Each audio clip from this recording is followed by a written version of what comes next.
we've got a couple more minutes before the papers are dry, it's a good idea to go ahead and start getting set up for the next step. So I'm starting to get the sink set up in order to develop. So the way that we have things set up, we've got two trays here. These are both going to be used for water. We're actually going to do 4 separate water baths, moving the print back and forth between them and dumping and replacing the water for a total of 5 minutes.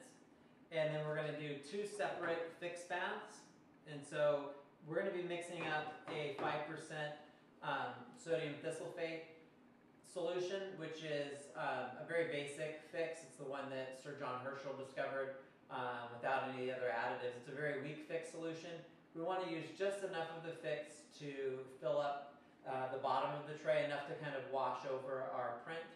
It's only going to be good for 2 or maybe between 2 to 4 prints. So we don't want to use a lot of fix. We don't want to fill it all the way up because it's just going to be really wasteful.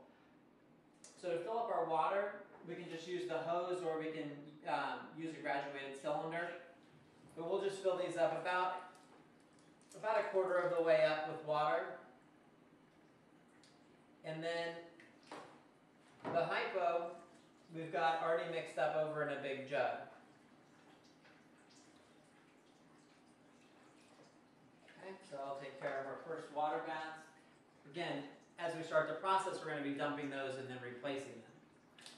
So over in this 20-liter drum, we've got the fix.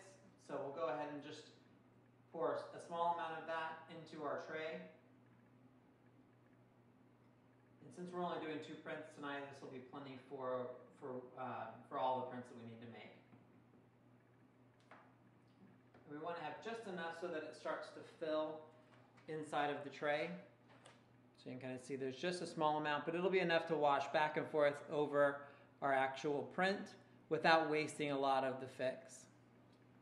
So I'll grab the second tray and we'll go ahead and fill that one up as well.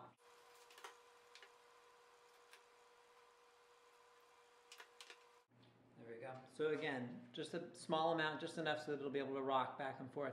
The reason for 2 fixed baths, like fiber-based prints, the first bath will get rid of about 99% of all of the unused silver, and the second bath will get rid of 99% of the remaining silver. So that will guarantee that we pretty much get all the silver out of the print, and the unexposed or unremoved silver is what's going to deteriorate the image over time.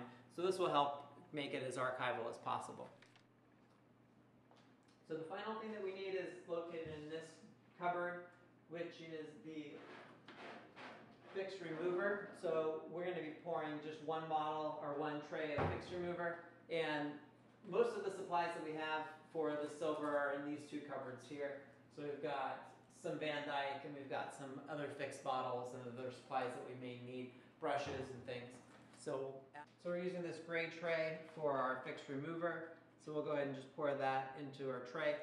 The fix remover can be used over and over again. It's an indicating hypo remover. So it will turn kind of a pinkish color when it starts to become exhausted. So we can fill this one up a little bit more, and we'll be pouring it back into the bottle when we're all done. So we'll just go ahead and leave the bottle sitting here next to it so we don't forget which chemical we're using, and so we don't forget to put it back in there. And then the final tray will just be water to wash it. Because we're using the hypo remover or the fix remover, it'll cut our washing time down to about 15 to 30 minutes instead of an hour. So at this point, our paper's had a little bit of time to dry. The surface is fairly dry, but because the paper has been wetted on the back and also has absorbed the silver on the front, it's not quite stiff enough to be able to use. So I'm going to go ahead and use the hair dryer quickly to go ahead and expedite the drying and stiffen it up a little bit so that we can start exposing. And I just kind of move it back and forth around the outside edges and then on the inside, and do both the front and the back because the back side is going to need to get dry as well. And also by doing both sides, it'll help keep it equalized so that you don't get too much curling.